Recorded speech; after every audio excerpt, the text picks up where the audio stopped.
Mándale el Compañeras y compañeros, tengan ustedes muy buenas tardes.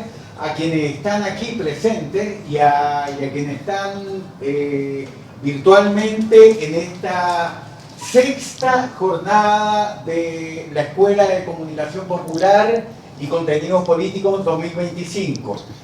La primera clase de la jornada de hoy, que estamos partiendo bastante puntuales, la va a realizar una querida amiga de la crítica, de la reflexión crítica respecto de la actualidad y que tiene mucho que ver con los contenidos políticos que nosotros queremos que ustedes también vayan conociendo y vayan haciéndose parte de ello. Me refiero a María Emilia Tillú, quien está tras de mí. Ella es académica de la Universidad de Chile y bueno, en este caso va a fungir como profesora de esta escuela. Los dejo con ella. Muchas gracias, María Emilia.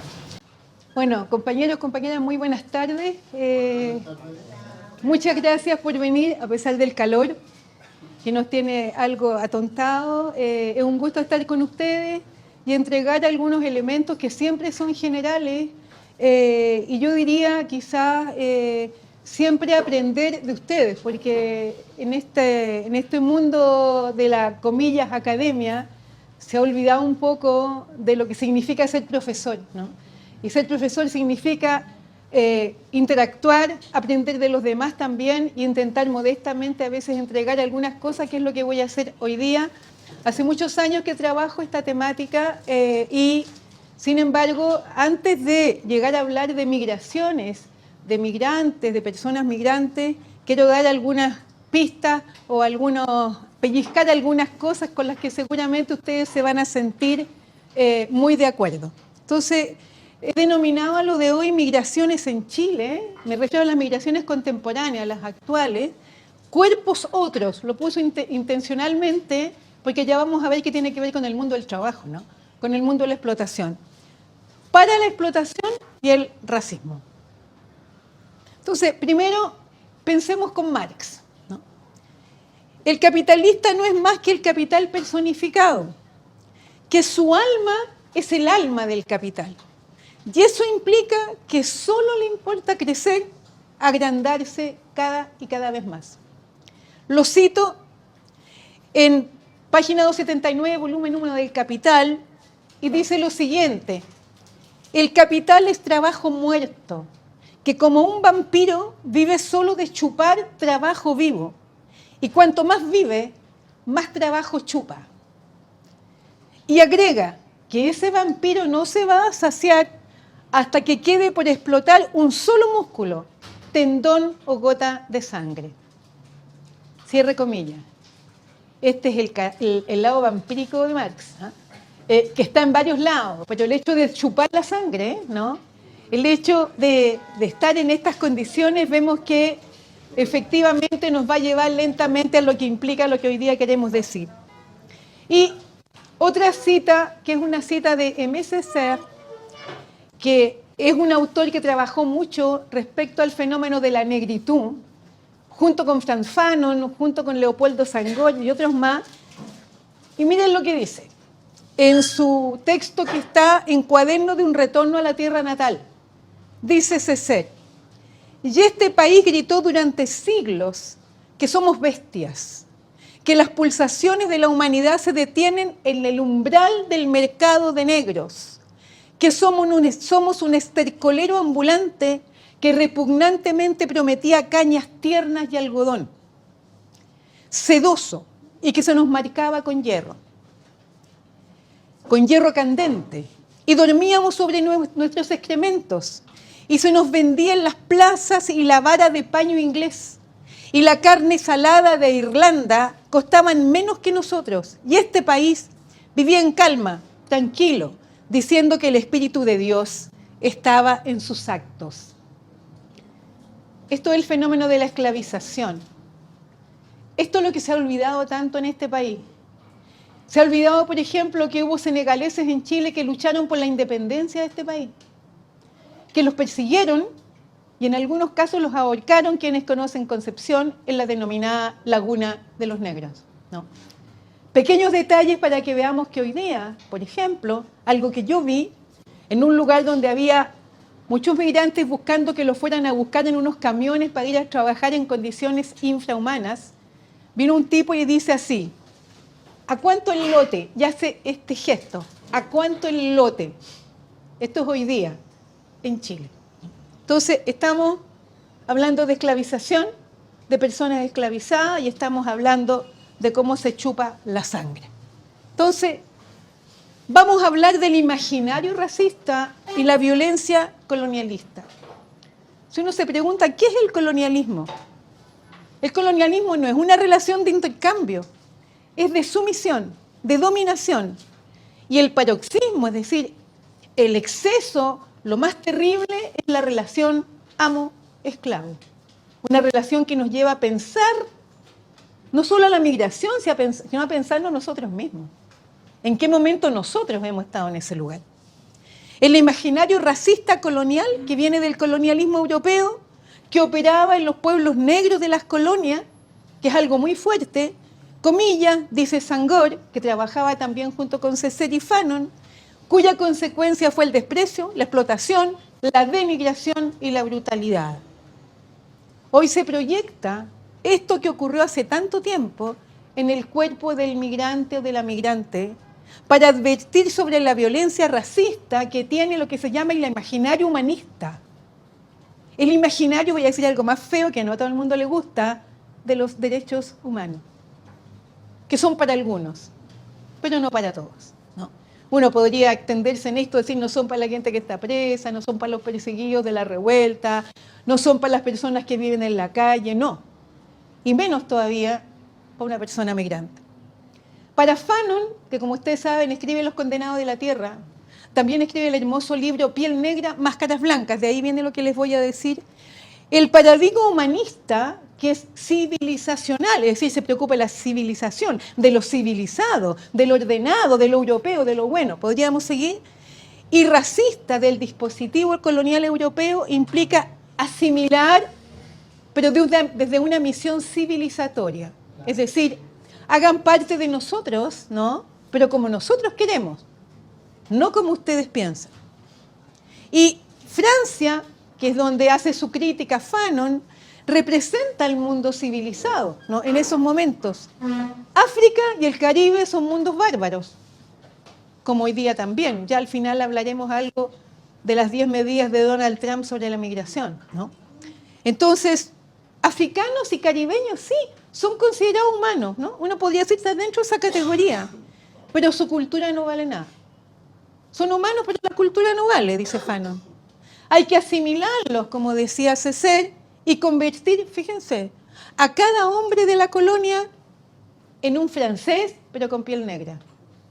O sea, a Fanon se le dijo muchas veces que era un hombre muy inteligente, pero que era un francés con piel negra. Es decir, nunca iba a ser como un francés. ¿Se entiende? Entonces, esto es para pensarlo desde ese imaginario colonial racista, ¿no? Que vale la pena interrogar sobre lo que ha ocurrido en Chile, ¿no? No es que las personas negras se murieran de frío o que llegaran muy pocas o que no se acostumbraran. Fueron esclavizadas, fueron convertidas en sirvientes, fueron perseguidas y además brutalmente exterminadas, ¿sí? Bueno, hoy día, como ustedes saben, hay toda una lucha por el reconocimiento del pueblo afrochileno, por ejemplo, ¿no? Pero eso no quiere decir que los afrochilenos a veces reconozcan a los migrantes negros como iguales. Y el racismo vuelve a operar y vuelve a operar. Este imaginario colonial, que por supuesto funciona en Chile, nos permite pensar estos fenómenos del racismo en América Latina y en nuestro país, y sobre todo en las migraciones de hoy. Fíjense lo que decía el Mercurio, ustedes pueden encontrar cosas increíbles ahí, en la segunda mitad del siglo XX, donde hombres blancos, hombres, ¿no?, ricos, cultos y cristianos, porque hay que poner todo eso junto, se referían de este modo a los indígenas en el diario El Mercurio del 24 de mayo de 1859. Comilla: los hombres no nacieron para vivir inútilmente y como los animales selváticos, sin provecho del género humano. Y una asociación de bárbaros tan bárbaros como los pampas o como los araucanos no es más que una horda de fieras que es urgente encadenar o destruir en el interés de la humanidad y en el bien de la civilización. Llegamos de nuevo a la humanidad. En el bien de la humanidad hay que poner bombas en el desierto, en el norte, para que la gente estalle y ya no tengamos más estos malvados que entran ilegalmente a nuestro país. Es lo mismo, ¿no? Es interesante porque el lenguaje es la defensa de la humanidad y la defensa de la civilización. Y esto era con respecto al mundo indígena y principalmente al pueblo mapuche, que bien sabemos dónde está y dónde los tiene. Entonces, este proceso modernizador es un proceso muy brutal porque tiene que ver también con las configuraciones de los estados-naciones y de cómo se arma el Estado-nación chileno, que se arma de manera racista, mirando a Europa, en clave blanca. Y si uno le pregunta a la gente, aquí todo el mundo es blanco, pero no somos blancos, ni somos blancas. Y eso nos lo dicen cuando por una u otra razón estamos en el mundo de los blancos. Aunque seamos rubios y de ojos claros, no somos blancos. Esto es bien importante porque esta cuestión de la blanquitud tiene que ver con la configuración política del Estado-nación chileno mirando a Europa y luego a Estados Unidos. Eso hace también el hecho que se desprecie a los otros pueblos de América Latina. En una encuesta que hicimos en el año 2017 sobre racismo en Chile, fue una encuesta nacional, la gente decía cosas muy curiosas. Decíamos que los chilenos éramos mucho más inteligentes que el resto de los pueblos de América Latina, por ejemplo. Y que también éramos mucho más blancos. Pero en algún momento, cuando se le preguntaba por los migrantes en ese año, decían que, por ejemplo, no, los migrantes eran más trabajadores y los chilenos éramos más flojos. Pero que era normal que fuéramos flojos porque éramos chilenos. O sea, había cosas rarísimas en esa encuesta. Yo creo que no estuvo tan mal hecha porque también estábamos incursionando en esto, pero todavía nos quedamos con bastante antecedente como para reflexionar, ¿no? Entonces, fíjense la influencia que tiene el proceso modernizador, es muy fuerte, porque en esa época hay intelectuales y políticos que van a promover el positivismo europeo. O sea, las ciencias positivas, no solamente las ciencias sociales, pero las matemáticas, la arquitectura, bueno, lo que se supone que está en el lugar de la civilización, como si no hubiera habido arquitectura en los mayas, o en los aztecas, o en los incas, ¿no? Pero específicamente estábamos hablando de esta fuerza del positivismo europeo. ¿Y qué es lo que planteaba el positivismo europeo? El progreso. El progreso como horizonte. Lo volvimos a escuchar en Donald Trump con otras palabras hace 2 días. El progreso como horizonte, que implica que personeros o personajes tan famosos como Vicuña Maquena, por ejemplo, Vicente Pérez Rosales, entre otros, hay varios más, ¿no? Efectivamente proclamaran ese progreso como horizonte, ¿no? Hay que ver que, por ejemplo, la decisión de cómo configuraron la ciudad de Santiago es de Vicuña Maquena, que colocó a un lugar como el lado de los buenos y a un lugar el lado de los malos. Y todavía queda muy claro por ejemplo, en el barrio Mata Azul, la huella de Vicuña Maquena está súper clara. Bueno, no voy a entrar en estos detalles, pero es bien interesante meterse por allí. Y Vicente Pérez Rosales, un personaje importantísimo porque fue el emisario de un gobierno que fue como embajador a Europa, ¿no?, a hacer un lobby sobre Chile para invitar alemanes y austrohúngaros, no cualquiera europeo, cuidado, porque a veces todos los europeos, no cualquiera, elegidos con pinza, con gran capacidad de trabajo, con gran capacidad gremial, a poblar los territorios del sur y a mejorar la raza, ¿no?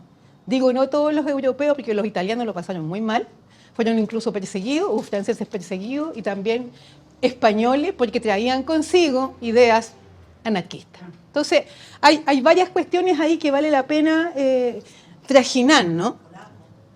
También. Entonces, hay que ver que en el siglo XIX llegaron inmigrantes europeos impulsados por esta política del Estado chileno a colonizar los territorios del sur para mejorar la raza. O sea, cuestión ir a algunas ciudades del sur para saber cómo eso todavía está tan patente y tan claro, ¿no? O sea, Valdivia, Osorno, Contulmo, bueno, uno se puede pasear y ver cómo en Temuco aparece la separación, ¿no? En lugares donde solo lo visitan fundamentalmente las lamien o qué sé yo, nuestros amigos, ¿no? Y en otros lugares donde ellos no pueden poner un pie hasta el día de hoy. Entonces, lo que va a darse es una diferencia corporal en esa época entre el europeo y el denominado indio, ¿no? Que estaba contenida en esa política de negar al otro. Porque para poder constituirme yo como chilena, como blanca, como preocupada por el progreso, tengo que tener a alguien con quien yo pueda reflejarme, ¿no? Para efectivamente constituirme yo misma y decir, tú eres inferior a mí, tú nunca vas a ser como yo estoy en el lugar que corresponde, etc. Entonces, la mejoría no solamente era biológica y cultural, sino también corporal. Por lo tanto, yo estoy haciendo estos antecedentes antes de hablar de personas migrantes, porque esto vale la pena verlo antes para saber quiénes somos nosotros. ¿Por qué nosotros nos entendemos como nosotros, ¿no? Y vamos entonces a pensar, vamos a darle otras vueltas, ya vamos a ver, de las migraciones contemporáneas en Chile. O sea, en los años 90, recuérdense, Chile iba a aparecer lentamente como un jaguar. Esto se va a conocer en todas partes. Un país que le va bien, un país triunfador, un país que tiene una economía maravillosa. Y obviamente en los países vecinos, comienzo por Argentina, porque curiosamente los primeros que llegaron como inmigrantes, por todo lo que usted señalaba, que emigraron, ¿no?, de Argentina para venir a inmigrar a Chile fueron argentinos. Pero aquí hago un pequeño paréntesis, es que a los argentinos y a las argentinas no se los considera como migrantes. Al contrario, se los mira hacia arriba, a diferencia de cómo mira un haitiano, un peruano, un boliviano, un dominicano, etc. Ese lugar nos coloca en un lugar desmedrado respecto a un país.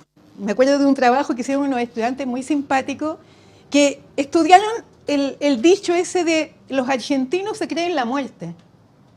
Y mostraron a través de investigaciones que a ninguno de los otros migrantes se les decía que se le creían la muerte, ni a un boliviano, ni a un haitiano, ni a un venezolano. Ahora sí, porque hay toda una pelea con los venezolanos actualmente, pero en esa época no habían llegado todavía personas de Venezuela. Entonces, es importante saber que en ese contexto económico, por una parte, a Chile le va bien. Segundo, político, estamos en seguridad, digo todo esto entre comillas, porque estábamos con el dictador ahí todavía y lo tuvimos mucho tiempo más, ¿no? Y luego, países como Perú, estaba todo lo que ocurría con Fujimori, si se recuerdan, ¿no? Entonces comienzan a llegar fundamentalmente refugiados políticos peruanos. Pero esos refugiados políticos peruanos rápidamente son vistos como inmigrantes, ¿no? Es el momento en que cambia un poco la situación de muchos sectores medios, en que por primera vez van a tener en sus casas una trabajadora de casa particular. Con ese famoso eufemismo de 4 letras terrible, ¿no?, que implica la nana peruana, ¿no? Muy cerquita de acá, por allá, no está muy lejos de acá, estaban las monjitas, ¿no?, que en esa época tenían todo un negocio. Llegaba gente de Perú con sus maletas, yo estuve presente varias veces ahí, porque ya habíamos empezado a trabajar en esto, y venían enfermeras, profesoras, estudiantes, técnicos, gente que trabajaba en servicio, llegaban con la maleta, y cuando llegaban allí, ya estas monjitas tenían listas a las señoras que venían a buscar a estas personas, porque tenían, para tener una visa, tenían que pasar 2 años en una casa para lograr un contrato. Eso fue el principio de una migración femenina, fundamentalmente de la mujer peruana que se vino sola y que mucho después logró traer a sus hijos, a su marido, a su pareja, a su mamá, años después. Entonces llegaron de países fronterizos, eran nuestros vecinos, nuestras vecinas, pero nadie quería, ya en ese momento, tener peruanos viviendo al lado de su casa. Curiosamente, la gastronomía peruana aparece, ¿no?, como una de las más maravillosas, y curiosamente el turismo también muestra que, bueno, tenemos que ir a Machu Picchu. ¿Cómo no vamos a ir a Machu Picchu y a visitar Lima y a comer cosas ricas? Pero otra cosa era ser inmigrante peruano en Chile. Hay bastante literatura al respecto por si la quieren consultar. Entonces, la gente llegó primero de los países vecinos, llegaron de Perú y cambió un poco lo que pasaba, porque quienes conocen Arica saben que hay una trifrontera y que por lo tanto ir a Arica implica que yo puedo ir, no sé, a comprar ropa interior a Perú, a almorzar a Tacna y vuelvo. Y en ese momento no había frontera entre Perú, Bolivia y Chile. No había, la gente pasaba, vendía cosas para un lado, para otro. Hoy día eso se acabó, ¿sí? Y comenzaron a llegar personas de Perú y de Bolivia a la región metropolitana y a las capitales, ¿no? Pero después comenzaron a llegar personas del Caribe. Llegó gente de Colombia, de República Dominicana. Y comenzaron a llegar después del 2010, el terremoto en Haití, la gente de Haití. Y la gente comenzó a decir, negrito, buena suerte en la calle, y pellizcar al otro. Así, a sacarle foto a los niños haitianos para ponerla en el llavero. Esas cosas las observamos y las trabajamos. Y comenzamos a ver cada vez más cómo éramos nosotros. Más que preocuparnos cómo eran los otros, de lo que éramos capaces de hacer o de no hacer. Entonces, las personas llegaron ¿a qué? A trabajar. Como dice un autor que queremos mucho, que falleció ya hace algunos años, que se llama Abdelmalek Sayad, que trabajó esto con respecto a la migración argelina hacia Francia. Recuérdense que ellos construyeron Peugeot y Renault, la mano de obra argelina, prácticamente esclavizada en los años 60. Y él trabajó un libro muy lindo que se llama La doble ausencia, dice. Y el subtítulo es De las ilusiones del emigrado a los sufrimientos del inmigrado. Cómo se va con ilusiones la gente y cómo se encuentra con puro sufrimiento. Y a partir de ahí trabajamos mucho este concepto de migración, que le contaba yo a usted que tiene dos caras. Inmigración, las responsabilidades del país de origen, porque no puede pasar piola al país de origen. O sea, hay responsabilidades políticas, responsabilidades económicas, responsabilidades culturales, etc. Y luego inmigrar para entrar a un país que se supone es un país de acogida. Entonces, dice Sayad, un migrante o una migrante es esencialmente un trabajador y una trabajadora. Lo primero que le voy a decir a la gente es que viene a trabajar. Estoy hablando de la gran mayoría de personas migrantes. No estoy hablando ni voy a tocar un tema que hay que verlo por otro lado y tiene que verlo los policías, que tiene que ver el narcotráfico, la delincuencia, pero la gran mayoría de personas migrantes trabajan. Regular o irregularmente. Ya vamos a hablar de eso, porque la mano de obra, solamente les puedo adelantar, agrícola en este país, es la gran mayoría mano de obra migrante irregular. Porque eso es lo que conviene. Si se mueren, da lo mismo, hay otro. Si se enferman, da lo mismo, no tienen derecho. Ningún derecho. La mano de obra agrícola, además de las personas migrantes, está compuesta por mujeres más viejas y por niños y niñas, tanto migrantes como chilenos, para la recogida de la pequeña fruta que necesita manitos pequeñas para sacar la frambuesa, por ejemplo. Entonces, tenemos que pensar eso y que me cuesta mucho entender, porque efectivamente lo Donald Trump es extraño. ¿Quién va a hacer las cosas allá? Porque en Estados Unidos es lo mismo. Hay una inmensa cantidad de mano de obra irregular. Entonces, obligadas a migrar, las personas van a tener que enfrentar en primer lugar la precarización laboral, la incertidumbre, el racismo, la xenofobia, que son cosas distintas y parecidas, y las políticas migratorias securitarias, que son las que tenemos hoy día, con personas con las que yo misma trabajé sobre el racismo y que hoy día están dedicados a expulsar a la gente. Ustedes pueden buscar en los artículos y se van a llevar alguna sorpresa de en este gobierno qué es lo que están haciendo, que es una vergüenza. Entonces, la categoría migración como categoría racista. Antes de leer esto, de explicar esto, yo les pido que solamente piensen que cuando uno dice migración, o dice migrante o inmigrante, inmediatamente el sentido común y lo que uno escucha habla de algo negativo. Nunca es algo positivo. Es un migrante, tener cuidado, peligro, invasión, delincuencia, prostitución, maldad, lujuria, pecado, ruido, bulla, canciones, todo está mal. El hecho de nombrar, ¿no? de expulsar la palabra de la boca, conduce inmediatamente a algo negativo. Nada positivo. A cualquier persona que ustedes le pregunten, además, le van a decir algo negativo. Y es por eso que, a partir de varias investigaciones también, todo lo que cuento viene de investigaciones, también pequeña aclaración, y de un compromiso con la Red Nacional de Migrantes y Promigrantes en la que yo trabajo, y también no podría escribir lo que escribo, ni podría decir lo que digo si yo no participo en sus marchas, si yo no estoy junto a ellos en el trabajo, si no hay, digamos, una actividad y una acción política en torno a esto que estamos diciendo. Otra cosa es que después investiguemos y efectivamente tratamos de hacerlo lo más seriamente posible.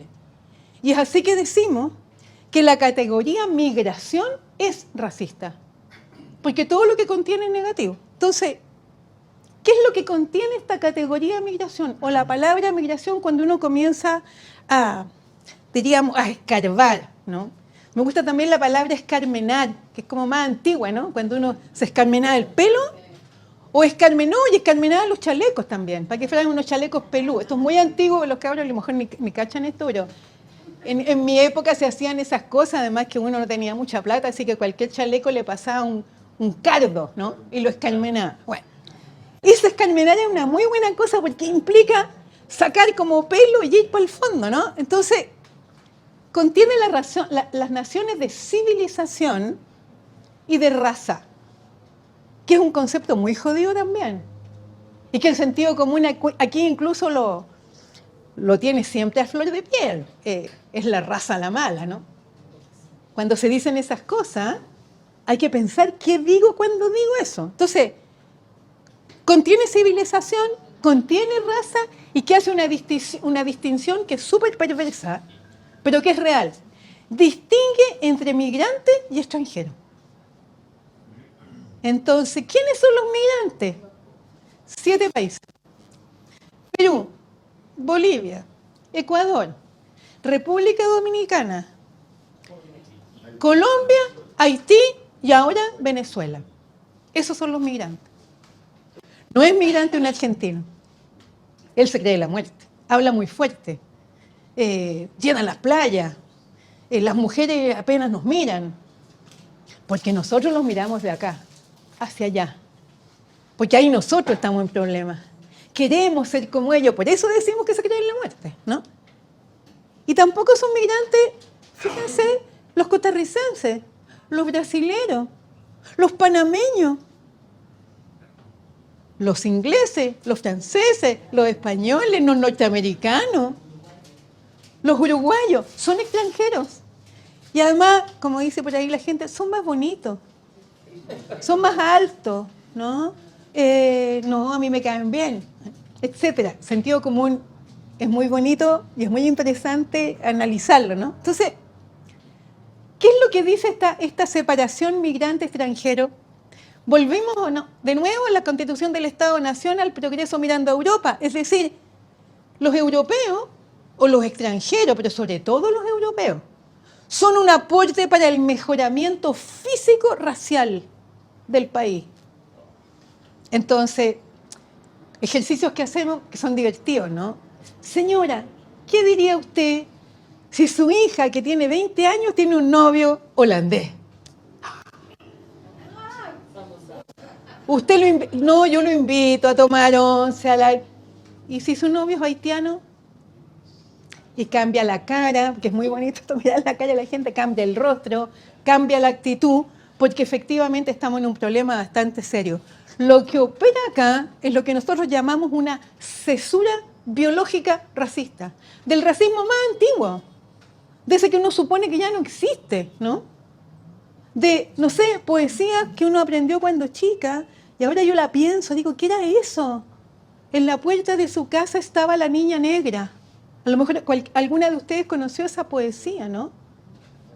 O el casamiento de negro de Violeta Parra, que era muy interesante también. Pero si uno lo escucha bien, vamos escuchándola bien esa canción. Entonces, los negros en un lugar súper aparte, comiendo cosas distintas, bailando cosas distintas, completamente separados de nosotros. Entonces, este racismo de hoy día es histórico, es mucho más viejo y viene de esa época. Entonces, esta cesura biológica racista implica que se distingue entre el amigo y el enemigo. Él, sí, lo invito a la casa. A él no, porque no sé nunca, además es negro. No sé lo que me puede hacer. Porque además, decir negro, en los términos de la constitución de los imaginarios, es decir lo contrario a blanco. Es decir, pecado, demonio, brujería, maldad. Hay una cantidad de cosas que está colocado en el lugar de el porvenir es negro, el día está negro, todo se volvió negro y tiene que ver con los imaginarios que luego se vinculan a esto, ¿no? Entonces, bueno, los angelitos negros, no sé, uno podría entretenerse más, pero esta distinción es la distinción amigo-enemigo en la lógica de lo que se llama el paradigma inmunitario.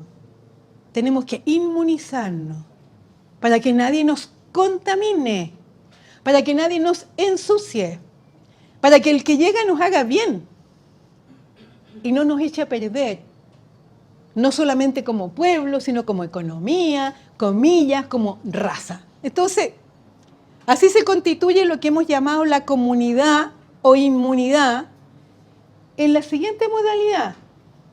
Protejamos a uno, pero tenemos que matar a otro. Mi ley.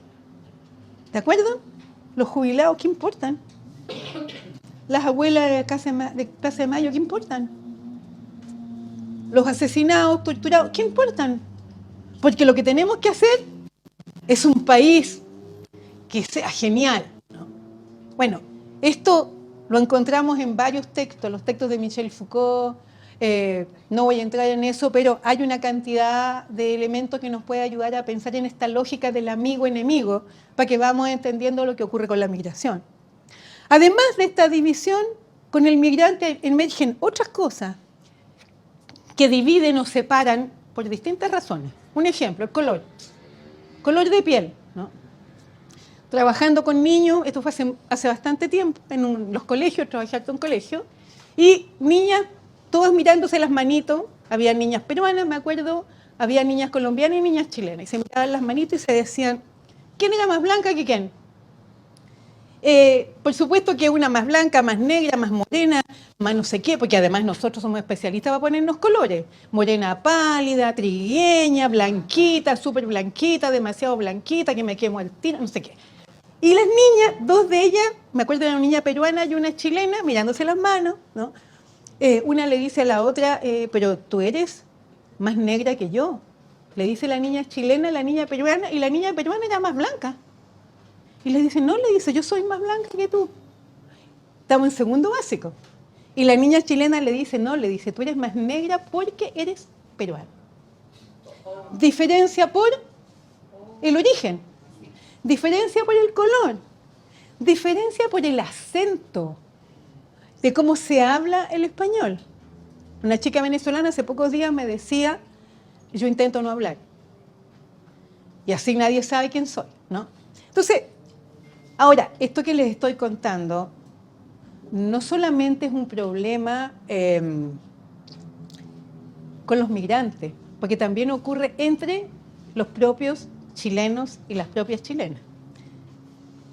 Voy a bajar este celular porque me tinca que va a sonar. Permiso. Permiso, disculpen, ¿eh? Ahora sí. Entonces, vamos viendo estas divisiones, estas diferencias, ¿no? ¿Cómo operan, no? Porque esta ruptura que hay de diferenciarse tanto todo el tiempo rompe lo que sería el cuerpo social o la armonía de la sociedad según una línea de fuerza que dibujan los saberes. Porque cuando yo digo eso, es que digo, hay una antropología, por ejemplo, del siglo XIX súper racista. El siglo XIX, la antropología del siglo XIX, por ejemplo, en Francia, en Inglaterra, en Suecia, la Universidad de Uppsala tenía un centro sobre estudios racistas que era muy poderoso. Fue el periodo, además de los zoológicos humanos, ¿se acuerdan? En que se los llevaron a Europa para mostrarlos en jaula. Tomaron a gente muy importante, tanto del pueblo mapuche, de Uruguay, de Argentina, de Brasil, y se los llevaron para demostrar su salvajismo. Muchos murieron en condiciones terribles. ¿Qué año fue eso, perdón? Eso fue a principios, claro, 19, incluso a principios del 20, hay fotografías todavía. Hay fotografías, usted las puede buscar, las fotografías son terribles. Era gente que se las llevaron para mostrar. Entonces estaba operando un racismo muy fuerte de parte de Europa, porque era necesario demostrar la inferioridad de nuestros pueblos, porque eso legitimaba la explotación y la esclavización. Porque hay que legitimar, porque la esclavitud es un proceso económico, es el capitalismo, es el momento en que trabajan miles de personas que son secuestradas, encadenadas, llevadas a distintos países y no hay pago. Es un proceso capitalista. Y no se cuenta mucho eso, pero hay que recordar que muchos de nuestros pueblos vienen de ahí, sobre todo en nuestra región. Entonces, vamos a ver que estos saberes, la antropología, cuidado, la filosofía, terrible también, la literatura muchas veces, la misma sociología, es decir, hay dispositivos, ¿no?, diríamos, intelectuales que están vinculados a esta defensa de la raza o de las razas, ¿no? Pero eso cuando se hacen estos trabajos, lo que demuestra es que hay pueblos o personas o grupos que siempre estarían condenadas a morir. Lo digo porque hoy día el gran drama mundial es la migración. De todos lados hacia todos lados. Ya no es que la gente se quiera ir a Estados Unidos, a Europa, es que la gente se va donde puede. Y donde aparece un país en donde se pueden quedar. Y de todas partes los están echando. Entonces esto es un drama y es una tragedia mundial. Pero bueno, estamos con el fascismo por todos lados, por lo tanto, seguramente van a sacar de allí los que les sirven y los demás los van a ejecutar. O sea, Palestina no hay que olvidarse que la tenemos aquí cuando pensamos todas estas cosas. Entonces, el racismo de Estado, ¿no?, en un contexto de alta migración trabajadora, ahora, y gran porosidad de las fronteras, porque por más que pongan muros, o por más que pongan bombas, o lo que quieran hacer, la gente igual va a entrar. Eso no resuelve. La zanja, las bombas, la policía, no va a resolver el que la gente entre. Entonces, eso opera biopolíticamente, que estos son conceptos tanto de Brossard como de Foucault, como de otros más, que quiere decir fundamentalmente que se selecciona. ¿Y qué se selecciona? ¿Quién debe morir y quién debe vivir? Selección, ¿no? Entonces, bueno, venga para acá esto porque usted tiene estudio, usted puede servir para tal cosa. Usted es un médico, puede irse a trabajar allá donde no sea ningún chileno y se puede ir a ese pueblo, porque ahí me sirve a mí, ¿no? Como también sirve el trabajador haitiano, joven, que tiene mucha fuerza y puede acarrear muchas cajas de limones, por ejemplo, y acarrear más que los demás y ganar 20 o 30 pesos más de lo que le pagan al otro. Que eso es terrible. Entonces, deja vivir a individuos racializados que sirven como mano de obra del trabajo precario. No es cualquier trabajo, siempre es precario. Y gestiona lo que Foucault tiene una palabra muy bonita para hablar del Estado. No habla de ilegalidad, sino de ilegalismo. Dice, lo que produce el Estado es pura ilegalidad producida una y otra vez, que denomina ilegalismo. Es decir, estos ilegalismos implican que el Estado se siente autorizado una y otra vez de hacer lo que hace con respecto a muchas cosas, no solamente a la migración. Entonces, la mano de obra barata, por ejemplo, que es del migrante irregular, ¿no?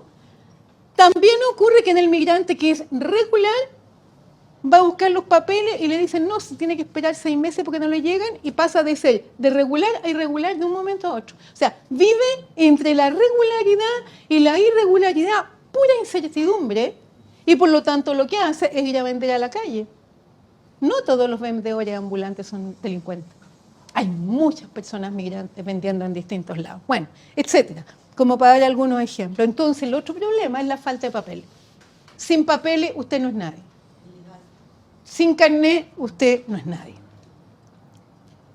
Entonces, ser migrante en Chile, quedan 5, es ser un otro. Chuta, yo tengo mucho más. Ya. Entonces, bueno, voy a ir rápido. Atraviesan la frontera, los viajes están repletos de peligro, pasan por el Darién, en unos ríos donde la gente se muere, hay trata, hay tráfico, hay violaciones, hay asesinatos, hay una cantidad enorme de niños asesinados para el robo de órganos, etcétera, etcétera. Yo después esto se los dejo y úsenlo como quieran. Entonces, busquemos en nosotros. ¿Qué es ser negro? ¿Qué es ser indio? ¿No? ¿Dónde me ubico yo? ¿Quién fue mi abuela? Mi bisabuela, mi tatarabuela. ¿Qué sé de mi tío abuelo, de mi tía abuela? Pero si nosotros tenemos más de un 40% de sangre indígena en nuestras venas y cerca de un 4% de sangre negra en nuestras venas, y eso es Chile. Voy a pasar rápido por acá para seguir con otra cosa. Entonces, la figura del migrante es como una figura fantasmal. Y voy a leer la cita de Marx porque es importante. La economía política no reconoce al trabajador desocupado. Al trabajador en tanto que se encuentra fuera de esta relación de trabajo. Los estafadores, ladrones, mendigos, desempleados, los trabajadores que mueren de hambre y de pobreza o los criminales son figuras que no existen para la economía política, sino solo para otros ojos. Para los doctores, los jueces, los enterradores, los alguaciles, etc. Son figuras fantasmales fuera de este campo. Esto es Marx, de nuevo, El Capital, ¿no? Me parece que es interesante citarlo porque, si bien él no escribe específicamente sobre racismo, dice cosas súper interesantes respecto al trabajo y lo que nos interesa ahora. Entonces, a esta lista que nos entrega Marx, yo agrego al trabajador inmigrante. Entonces, ¿qué es lo fantasmal? Un ser que no tiene valor social. Y cuando no se tiene valor social es una dimensión del racismo. ¿Se imaginan lo que es no tener valor social? Es decir, no ser valorado ni valorizado por lo que se hace. Entonces, esto observó Marx respecto a la propiedad privada, sobre las mercancías, fundamentalmente, y que en definitiva lo que le ocurre a este migrante es que no es más que una pura mercancía. No tiene existencia social. Entonces, la condición migrante, que ya se las conté, así que lo voy a pasar de largo, y el racismo y lo que se llama trabajo migrante, lo que es una estupidez, porque no existe un trabajo migrante. Lo que hay es trabajo que se les ofrece a los migrantes. Una, porque hay gente que no los quiere hacer. Otra, porque ellos están en una condición desmedrada, en una urgencia, y por lo tanto necesitan ese trabajo para poder sobrevivir. Entonces, los migrantes están en todo el mundo, satisfacen distintos mercados que los explotan y los usan incluso hacia su muerte. Yo he trabajado con el Ministerio Público y he estado en varios juicios de trata laboral de migrantes. El último fue en Puerto Natales, que es una de las pocas veces que hemos ganado un juicio y que el tipo se fue a la cárcel por 5 años. 5, no es nada, pero un tremendo triunfo para 8 trabajadores haitianos que prácticamente murieron trabajando a 75 kilómetros de Puerto Natales, viviendo debajo de un nylon y unos palos. No les cuento los detalles porque son terribles, pero eso está, lo pueden buscar porque es un juicio público y lo pueden encontrar y leerlo con detalle. Bueno, voy a ir terminando hablando de este sufrimiento, ¿no? Este sufrimiento que muchas veces no se confiesa, no se dice. Porque usted le puede preguntar muchas veces, sobre todo si somos chilenos, ¿no? ¿Cómo está usted? Y la persona le va a decir bien. Siempre le va a decir que está bien, ¿no? Ingresar al sufrimiento migrante en Chile es entrar a varias cosas, a un cuerpo, a una piel, a una colonización que toma forma en la distribución racista de las dinámicas del poder. No es cualquier migrante, es el que actualiza recordando al negro o al indio. Ese es el migrante, ¿no? Eso se dice muchas veces de los peruanos, de los bolivianos, ¿no? y también se dice de las comunidades que vienen del Caribe. Entonces, ahí vemos que el problema, cómo se desata el odio y el miedo es la xenofobia, fundamentalmente, el miedo al migrante, ¿no? O el miedo al otro. Eso funciona de tal modo que se justifica el que exista una subordinación racial. Ejemplo, ¿no? Pero es normal que ellos hagan eso, porque para eso están acá. Cuando uno llega a otro país tiene que hacer eso. Es normal. Y se normaliza el que si nosotros no tenemos que ir a otro país, efectivamente tenemos que aceptar todo aquello que nos aplaste porque estamos en otro país. Este es el problema en la frontera, que es un invento, que es una producción de las guerras. Porque nunca el censo tuvo tantos peruanos y bolivianos como después de la guerra, porque habían anexado y le habían quitado los territorios. Entonces, fíjense cómo se mueve en la frontera o lo que quiere hacer Trump hoy día, entre otras cosas, con algunos lugares que considera que son suyos, ¿no? Entonces, el cuerpo migrante asegura algo así como la frontera. Estando yo junto a él o a ella, puedo entender que estoy frente a una frontera, de aquello que está permitido o no está permitido, de aquello que consideramos peligroso o no peligroso, ¿no? Es un estigma, es una marca de infamia. Los niños y las niñas, hijos e hijas de migrantes, portan a la migración como un estigma, como una marca infame, aunque hayan nacido en Chile y la madre sea chilena y el padre haitiano. De todas maneras, el niño y la niña es considerado un migrante negativamente. Eso sí, está súper comprobado. Y termino con esto para que lo leamos juntos. Esto es Trump, esto hace 2 días. Derogación del programa de liberación condicional humanitaria para inmigrantes. Reactivación de la construcción del muro en la frontera con México. Implementación de la política de permanecer en México para solicitantes de asilo. Fin del programa de protección de los menores. Restricción a las visas de trabajo temporal. Ampliación de las deportaciones aceleradas para inmigrantes irregulares. Revocación de la prohibición de deportación a países considerados peligrosos. Restricción a la concesión de asilo a víctimas de violencia doméstica y de pandillas. Reanudación de la separación familiar en la frontera y reducción del cupo de refugiados admitidos anualmente. Esto tiene 2 días, estimados, estimadas. Esto se está haciendo también en Argentina. Y cuidado, que es lo que se está pidiendo en Chile. La gran pregunta es, ¿quién nos va a traer la comida? ¿Quién va a trabajar en el campo? ¿Quién va a cuidar a nuestros abuelos, a nosotros mismos cuando estemos viejitos en la casa? Porque es una médica o una enfermera que no logró tener el diploma y la validación en Chile y trabaja haciendo eso. ¿Quién va a limpiar los suelos en la mañana si no son las señoras ya más de edad de la migración? ¿Quién va a trabajar en la recolección de basura? Podríamos tener un listado infinito que sirve tanto para Estados Unidos como para Argentina como para Chile.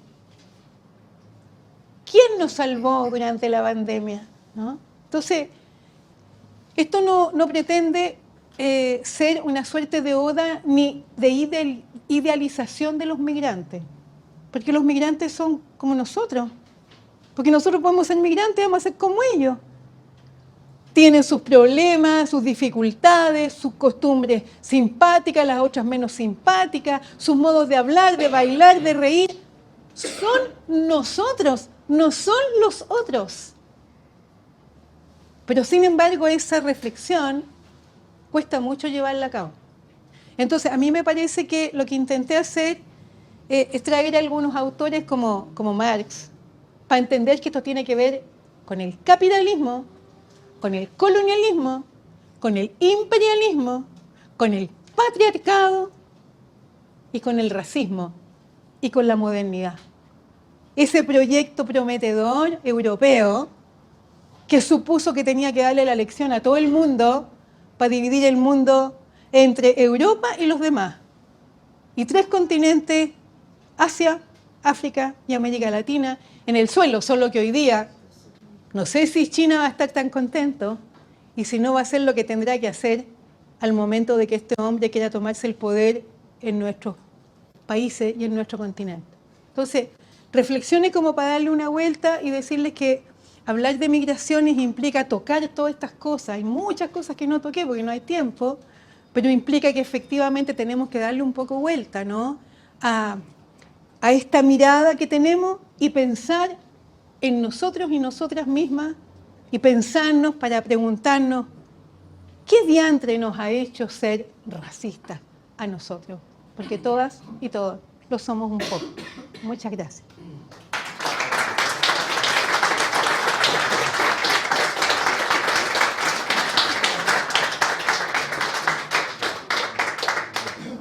Amigas y amigos, este es el momento de la pregunta. Así que comentarios también, críticas, observaciones, todo lo que quieran. Adelante, usted y usted.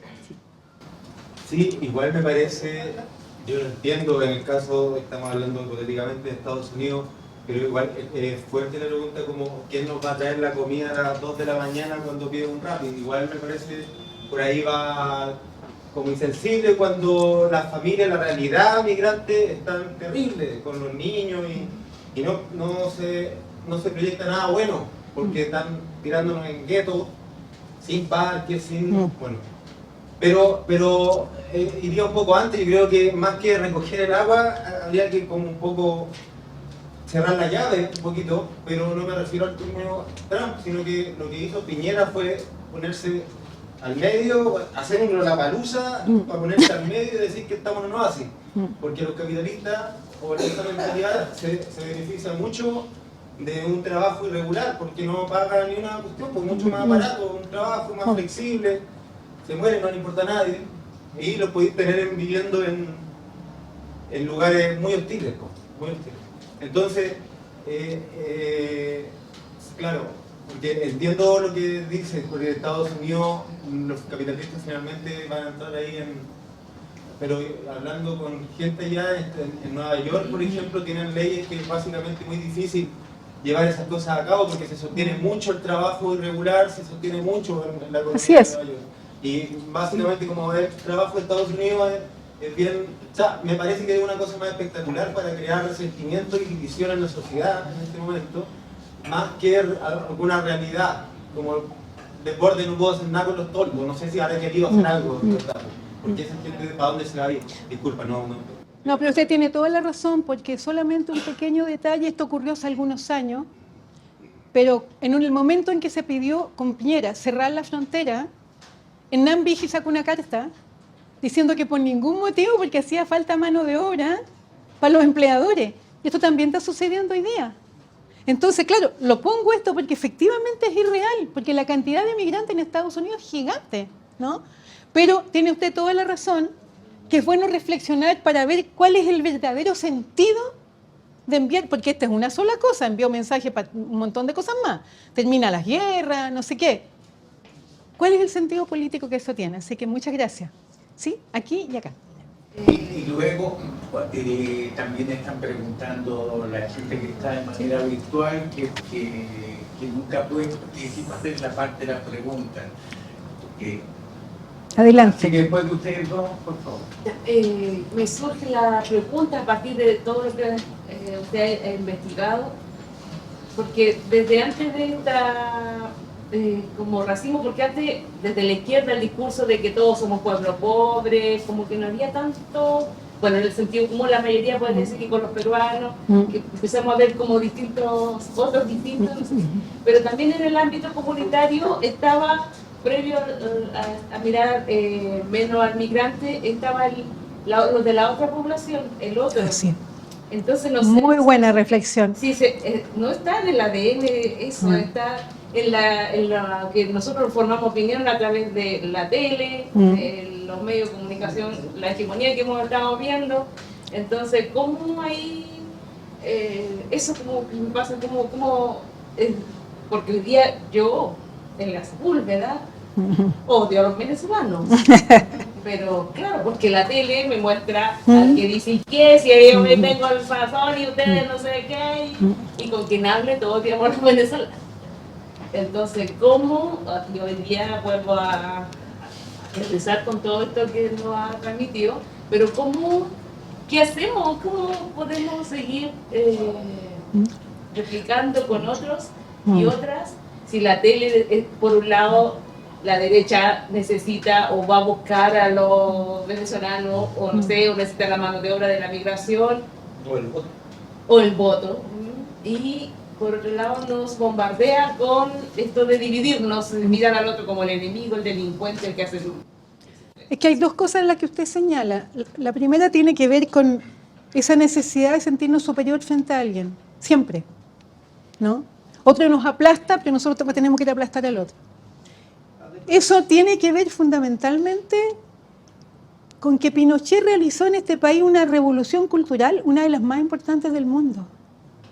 A tal punto, esa revolución cultural, hablo de la cultura, porque quienes conocimos, no es que antes el mundo fue mejor, no, pero quienes conocimos otros periodos, eso no existía tanto. Había más organización social, la gente súper politizada, todo el mundo con puño en alto, bueno, pero luego era necesario que vinieran todas estas divisiones para poder reinar. Como dice Foucault, la guerra tiene que ser por abajo para que funcione por arriba.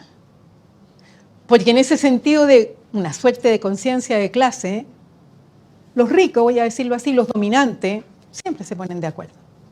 Se pueden pelear después, pero siempre se ponen de acuerdo. Nosotros somos incapaces de ponernos de acuerdo en nada, ni en tres pinches cosas para hacer una manifestación, en nada. Entonces, eso por un lado. Y lo otro, sí, los medios de comunicación, pero los medios de comunicación responden a la política.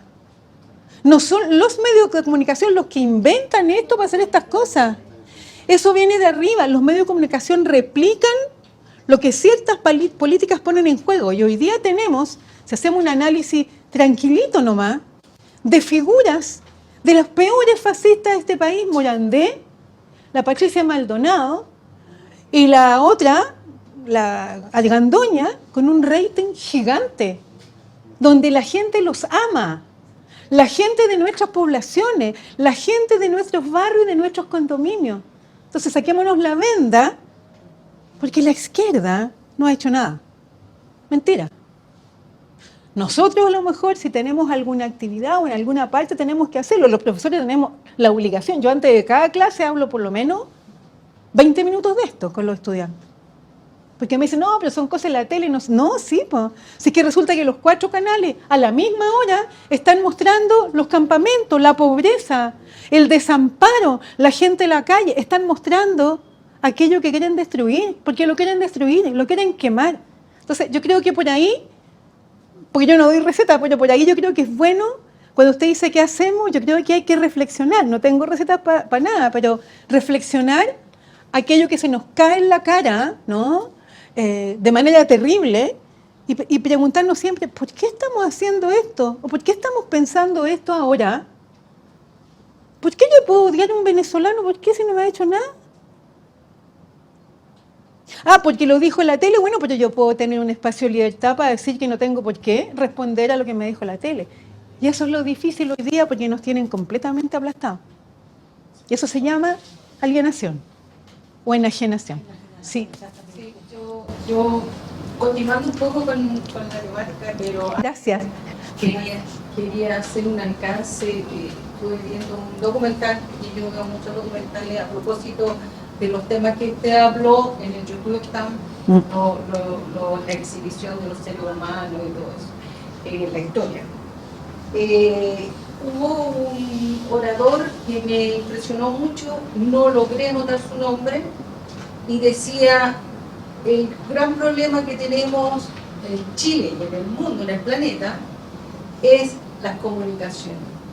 ¿Qué pasó en el siglo, después de la mitad del siglo XX hasta hoy? Es que los aristócratas, los burgueses, los poderosos, los dueños de todas las grandes industrias que se dieron cuenta que la mejor manera de gobernarnos o dominarnos fueron las comunicaciones. ¿Y qué hacen? Invierten en eso. Este gallo, el más millonario que hizo saludo de Hitler, 2 veces Elon en Musk. televisión, tiene las grandes comunicaciones. ¿Y quiénes estaban en el traspaso del Trump? Que lo apoyan justamente los que son dueños del Facebook, de todas las redes, excepto TikTok. Entonces, ¿qué pasa? Que nosotros no hemos tenido la capacidad, y voy a hacer un alcance. Salvador Allende, en su periodo de presidencia, él estaba creando un sistema Sí. de internet Sí, lo conocemos. y habríamos sido una gran potencia, y No se lo Estados pe- Unidos se dio cuenta de eso y no iba a permitir que Chile pudiera salir con una tremenda digamos bofetada y avance tecnológico, Así es. y lo usaron en contra de Chile. Exacto. Ahora, lo que yo tengo mi duda con respecto a los haitianos. Sabemos que tienen otra cultura porque son más pobres y todo el tema, pero también escuché a otro, en otro foro, que los haitianos son un aporte a Chile, no solamente por el trabajo, sino por su cultura, su lenguaje, sus idiomas. Y eso es lo que nosotros no hemos aprovechado. Fue el primer país en independizarse. El primer país que se independizó de la Y lo han esclavitud. mantenido esclavos igual, lo mismo que con Cuba y con todos nosotros para acá para abajo. El tema de los venezolanos sí que yo tengo una reticencia y recelo con ellos, no por el hecho de que tengan sus puestos ni nada por el estilo, sino porque ellos vinieron a ayudar a la derecha a fortalecer esa posición. Entonces, ¿qué pasa? Que lo que yo pienso, ya que son todos ustedes manejan esto, ¿por qué no tenemos nosotros una fórmula comunicacional que les llegue a todos como lo hacíamos durante la dictadura? Por último, de manera que llegue a las organizaciones sociales, que llegue a las poblaciones, a todos los, digamos, los niveles sociales, de manera que pudiéramos trabajar el tema y la conciencia social que teníamos antes del 73. Pregunto, ¿creen que hay alguna posibilidad de Que claro, yo no le podría responder a eso porque en realidad son las instituciones que estamos pagando con nuestras platas que deberían llevar a cabo ese trabajo, ¿no? Pero pienso que nosotros modestamente, dentro de lo que nosotros mismos y nosotras mismas hacemos, podemos inventar la vida y hacer determinadas cosas. Porque hacemos cosas, aunque son chiquititas. Bueno, estamos aquí hoy día, hace calor, ustedes vinieron, súper agradecida, ¿no? Somos capaces de hacer cosas, pero no somos capaces de ponernos de acuerdo. Y que es mi gran crítica y pelea todo el tiempo porque nos juntamos con gente de los que conocemos hace tiempo, de los de mi generación, de los más jóvenes, y nunca nos ponemos de acuerdo. Entonces ahí hay algo que yo creo que sí, lo que usted dice respecto a la comunicación es verdad, pero no se olvide que obedece a una política de dominación, al imperio, si el imperio es eso. O sea, acaban de dejar a Cuba fuera de nuevo. Entonces, el imperio es eso, ¿no? Y efectivamente, bueno, es un muy buen aporte lo que señala. Muchas gracias. Escuchemos a alguien de la que está virtualmente antes de... ¿Aló? Yo estaba pidiendo la palabra hace rato. ¿Por dónde está? Estoy acá, virtual. Dale, Mirta, dale, Robert. Te estamos escuchando. Ya, gracias. Sí, es que hay que pelearla aquí, María Emilia, si no, va frita. Yo, primero, la exposición fantástica, espero que nos quede por escrito, ya, para poder a la vez volverla a estudiar y conversarla con el resto de nuestra gente. Ya creo que es súper importante, como los principios que tú nos diste. Lo otro tiene que ver con lo que decía la compañera antes, el tema con los venezolanos, ¿ya? Yo vivo a una cuadra de la Embajada de Venezuela y la verdad que si en algún minuto me hubieras preguntado qué pasaba con los venezolanos, yo te habría dicho, ¡ay, me tienen hasta la costilla! Porque cuando vienen a la embajada no respetan nada, se toman la calle, me aterra de repente atropellar a uno o a un niño porque llegan y atravesan la calle, qué sé yo. Ya. Está claro que como que los venezolanos son irruptivos, ¿ya? La verdad acá en la Plaza Pedro Valdivia fueron bastante invasores, digamos. Pero, por otro lado, obviamente que esos son acciones de algunos venezolanos que eran los que estaban por esos días, sobre todo para la elección, la última elección, ¿ya? Que estaban acá en la Plaza Pedro de Valdivia. El problema es que la gente cree que porque algunos venezolanos son irruptivos, invasores, son atropelladores, ya tienen como muchas cosas, cualidades, poco cualidades, digamos, que todos son así. De hecho, acá en Providencia, en los SESCOF y en los CESFAM, la mayoría de las médicas y médicos son venezolanos y son muy buenos, ¿ya? Pero la gente no ve eso, o por último lo ve como, la doctora, el doctor, ya, muy así, no, eso no lo masifica. Lo bueno nunca se masifica, lo malo se masifica. Entonces, y eso ayudado obviamente, por como tú explicabas muy bien, por los medios de televisión, de que todos los días te dan que los venezolanos hicieron esto, lo otro y lo demás allá. Pero el problema, lo que me preocupa a mí, quiero saber tu opinión así más como estudiosa del tema, es cómo es posible que esto también se produzca porque uno dice ya, la gente que ve las noticias piensa eso, pero entre profesionales, entre gente que se supone que dedica un poco más tiempo a estudiar, ¿ya? ¿Por qué tanta gente de izquierda en este minuto, militante de izquierda, ¿ya? Y que yo creía hasta hace poquitito que eran muy inteligentes, resulta que ahora son todos anti-venezolanos. No lo puedo creer. ¿Tú tienes alguna hipótesis, algo con respecto de esto? Gracias. Muchas gracias. Muchas gracias. Yo no tengo hipótesis al respecto. Yo creo que voy a decir algo que yo sé que no va a gustar, pero esto se llama racismo. Punto.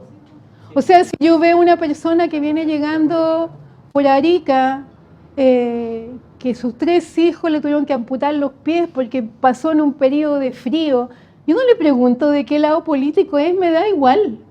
Me da exactamente igual, se los digo muy sinceramente. Otra cosa es que yo políticamente haga un análisis de lo que hizo Piñera y lo que implica efectivamente todo un mundo de personas que han venido a apoyar. Eso es otra cosa. Pero en la condición migrante, haber venido a pie, atravesar de no sé dónde, qué sé yo, hay que tener mucho cuidado con eso porque pienso cuando me hablan de lo que ha ocurrido con los venezolanos. Recuerdo lo que me contaban en Suecia, donde vivían los chilenos, y de lo mal que hablaban los suecos y los chilenos. Entonces, yo creo que tenemos que intentar superar esa barrera y mirar las cosas como con distintos ojos, dependiendo de la situación, ¿no? O sea, podemos hacer un análisis político de por qué en Cúcuta pasó lo que pasó y todo lo que ustedes quieran, ¿no? Podemos hacer un análisis político. Pero por otro lado, como yo estoy hablando fundamentalmente del mundo del trabajo, efectivamente estoy viendo que mi vecino trabaja en la mañana, se levanta como a las 4, trabaja hasta como a las 7, después hace una segunda pega, después hace una tercera pega y después una cuarta. Ese es mi vecino que vive al frente de mi casa, que es venezolano. Probablemente está en contra de Maduro. Pero lo que a mí me importa es esa situación migratoria terrible a nivel mundial, que sean venezolanos, sean estadounidenses, sean no sé de dónde, que sean estadounidenses negros, fundamentalmente, que lo pasan harto mal, y que viven situaciones extremadamente precarizadas. Y ahí, claro, si yo estoy trabajando por este tema, no le voy a preguntar a la gente que de qué lado político es, me da lo mismo, ¿no? Entonces, yo creo que allí es donde tenemos que hacer esa diferencia y es necesaria. Porque pucha que han tratado mal a muchas comunidades chilenas fuera de Chile. Y además hoy día yo no sé si la visa para Estados Unidos, a mí eso me da un poco de risa, porque en realidad no me interesa mucho ese país como país. Entonces, si esa visa va a complicar a la gente que va a Orlando, a Disneylandia y a todos esos paseos que se van a Estados Unidos, o riéndome un poco de Luis Jara, ¿no? Porque no puede entrar en 10 años más, efectivamente, porque cometió un tremendo error y sus músicos, ¿no? Iban con la visa turística, de turista, y cuando se va a trabajar hay que llevar visa de trabajo. Entonces, creo que este es un problema de fronteras Y es un problema de cómo las cosas se dan vuelta para un lado y para otro, porque los chilenos además estuvimos mucho en Venezuela durante un montón de años, en Venezuela, en Colombia, en Perú. Entonces, creo que esta posibilidad de estar en un lado o el otro, o en el otro lado, del dolor o del sufrimiento, como planteaba recién, es una cosa que nos puede ocurrir en cualquier momento. Así que 1.000.000 de gracias. Sí, adelante. Hay una cosa que he reflexionado últimamente, y es que, remontándonos a la prehistoria, ¿no? Que todos somos, en el fondo, el ser humano se ha movido por el mundo desde el África, ocupada del Asia, ¿Sí? o sea, hemos siempre ¿Sí? estado en movimiento. Menos mal. Adelante. Yo quisiera preguntarte, María, desde la perspectiva de una izquierda popular, de donde creo nosotros deberíamos enfrentar cualquiera de las situaciones políticas, frente a lo que tú efectivamente llamas como que no es el nombre apropiado, la migración como nosotros la entendemos, que tiene un sesgo racista efectivamente, y que como tal, o sea, en el caso nuestro, se ha transformado en un fenómeno estructural. Sí. O sea, ya es irreversible Sí. la posibilidad de cambiar esta configuración. O sea, tenemos que aceptar que esta es la nueva realidad con la que nos enfrentamos. Y frente a otros temas, esta izquierda tiene postura. O sea, por ejemplo, el tema de la lucha autonomista mapuche. Tenemos una postura de apoyo y rechazo a lo que hace el pueblo nación mapuche por su liberación nacional en general. Pero sobre esto no tenemos una postura, no existe, no está en nuestras tablas de discusión, no lo consideramos aún. Entonces, ¿de qué manera vamos incorporando, y lo digo, creo que todos de alguna manera tenemos participación política en organizaciones de distintos tipos, políticas o sociales, de qué manera podemos ir incorporando este tema, pero no solo desde el punto de vista sentimental o humanitario, sino que también desde el proyecto político, considerando que esta fuerza de trabajo cada vez es más importante en el modelo capitalista. O sea, yo para eso tengo una sola respuesta, y puede que esté equivocada, pero creo que no. Estamos frente a este es un problema de clase trabajadora. Somos clase trabajadora, explotados, precarizados, uno más que otro. Y las personas migrantes son nosotros, son una clase trabajadora. Y yo creo que ahí no nos hemos detenido lo suficiente, efectivamente. Quizás yo estoy muy metida ahí, entonces no me doy cuenta, pero me voy a un sindicato y es como difícil hablar de estas cosas, ¿no? Porque me aparece, oye, pero a este le pagan más. Sí, pero ¿usted sabe por qué le pagan más? ¿Usted sabe en qué condiciones vive? ¿Usted sabe qué paga 250.000 pesos por un arriendo de una pieza? Y que hoy día actualmente en Melipilla se paga por cama, por pieza y por casa. Entonces, clase trabajadora y condiciones desmedradas de vida cotidiana como hemos tenido nosotros, tuvo mi padre, que trabajó desde los 8 años de edad. Entonces, si venimos de ahí, tenemos que hacer funcionar la conciencia y clase. De lo contrario, estamos siempre hablando de migrantes. El día en que dejemos de hablar de migrantes se va a acabar el racismo. Es un colega. Es como la gente que dice, yo tengo un amigo haitiano. Yo ahí me ataque. Yo tengo un amigo y se llama Peterson. Claro, yo tengo un amigo gay. Entonces, yo tengo una amiga lesbiana. ¿Qué es esa estupidez? Es lo mismo. Entonces, esa segregación, esa diferenciación de la que hablaba usted, es que estamos todo el tiempo haciendo estas divisiones, ¿no? Entonces, claro, la cancioncita de Vlad, de no juegues con niño color extraño, era eso, pues, ¿no? Mi abuela diciéndome, no juegues con ese niño, porque ese niño es un negro feo, no sé qué. Y ahora yo lo pienso y digo, mi abuela, mira lo que hacía. Ahora, afortunadamente era el único niño con el que yo quería jugar. Entonces, o como que cuando a uno le dicen cuando está joven, por lo menos en mi época, no salgas con ese tipo, porque anda con muchas niñas o no sé qué, justamente con ese queríamos salir. Entonces, claro, en esa época, hoy día la cosa ha cambiado, pero efectivamente yo creo que esa pregunta suya es central. ¿Cómo lo hacemos? Porque estamos con una clase trabajadora, entonces, ¿este trabajador está haciendo lo mismo que yo? ¿no? Pero yo no tengo muchos colegas o muchas colegas que vengan de la migración en la Universidad de Chile. ¿Y dónde están los estudiantes haitianos en la Universidad de Chile? ¿Cuántos estudiantes de la migración? Estoy hablando de la migración, porque extranjeros vienen muchos. No, porque están fundamentalmente en la FEN, que Economía y Negocio, la escuela que está ahí en Marcoleta, y la gente está limpiando el suelo. Y usted habla un poquito con uno de ellos y habla francés, inglés, portugués, creol, no sé qué más, y es un lingüista. Y está limpiando el suelo. Y eso da rabia. Entonces ahí yo creo que es una defensa de la clase trabajadora que tenemos que unirnos, porque el proletarios del mundo unido, sí, pues yo me la creo eso. Yo creo que por ahí va la respuesta. Porque los trabajadores no tienen patria. No, pues. ¿Yo le puedo hacer un comentario? Yo soy empleado doméstica. Pero no soy nana pelona, soy nana. Y yo me peleo con ese término nana, porque yo soy la nana de mi patrona.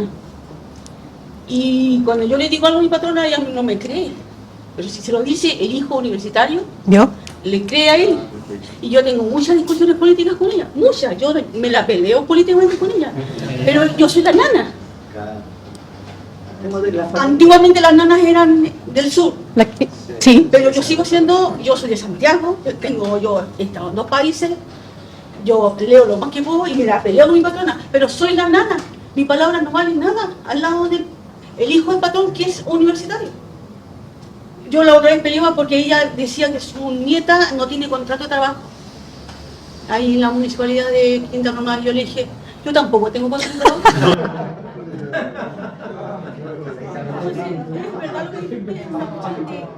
Oiga, pero qué bueno que me dice eso, porque usted tiene, claro, lo primero que tiene que pelear es por un contrato de trabajo. Y para eso, bueno, yo estoy muy vinculada al sindicato de las trabajadoras de casa, así se llama, trabajadora de casa particular, porque la nana es un invento que han hecho para poner a la gente en el lugar de los sirvientes. Entonces su palabra no vale, su decisión no vale. No, qué bueno que lo diga. Ser peruana, haitiana, Da lo mismo, colombiana, da lo mismo. Y yo soy, porque la mayoría son extranjeras, y yo soy nana chilena, pero no valgo un No, pero es que ahí está al mismo, se fija cuando le decía yo, es un problema en la clase trabajadora.